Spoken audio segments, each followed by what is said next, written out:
Alright, so let's say you just finished a jigsaw puzzle and you think, what do I want to do with this? You could always take it apart and do it again later, sure, but another thing you can do is to frame it up and put it up on your wall as some sort of decoration. It's really easy to do, and I'm going to show you how to do it. You're going to need a couple of things. 1, a jigsaw puzzle, obviously.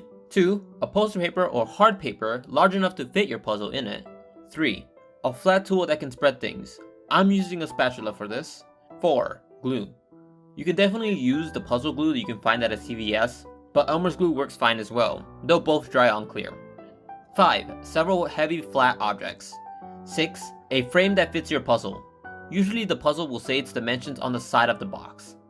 And finally, optional things, a ruler to measure the dimensions if you don't know them, scissors to cut out any excess poster paper, and a pencil of any sort to outline the perimeter of your puzzle.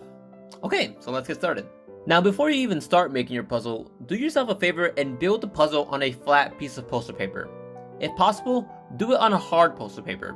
Trust me, this will make it a lot easier later on. But let's say you didn't start off on a poster paper. Don't worry, it's still possible, but you're going to have to transfer the puzzle onto a poster paper later on.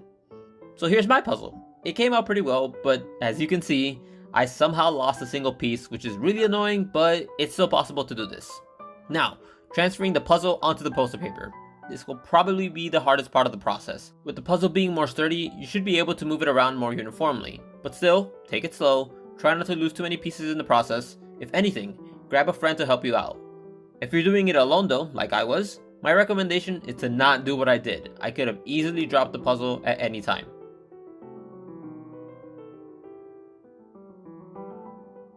Now, after some struggling and some celebration, outline the perimeter of your puzzle using a pencil.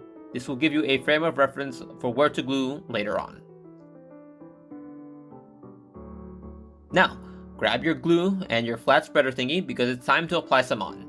You're going to want to spread it out as evenly as you can, with special emphasis on the edges and the corners.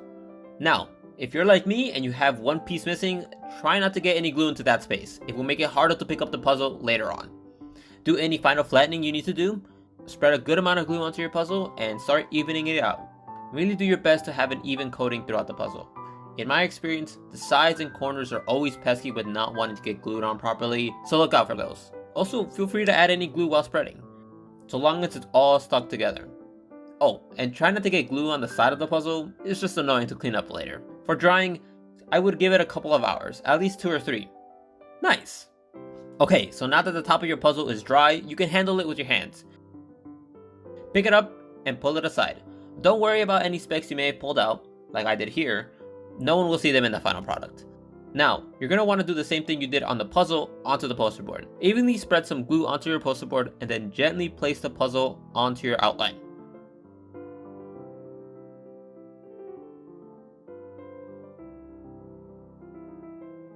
Then, flatten it out as best you can.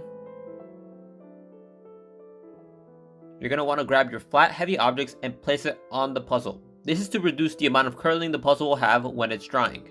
Then, wait another 2 or 3 hours. To save some time, I brought out a puzzle that has been drying for a bit now. As you can see, it's pretty neat and easy to handle. If you don't know the size of your puzzle, this is the time to measure its dimensions so you could go out and buy a frame that fits it. Then, it's simply a matter of placing it into the frame. I've seen some puzzles where the size and the dimension is weird and no traditional frame fits it. My recommendation? Try and center the puzzle in a frame that's bigger than the actual puzzle, like this. And there you go. I hope this helped in making your room just a bit more lively. If you have any questions, I'd be happy to answer them in the comments. Thank you.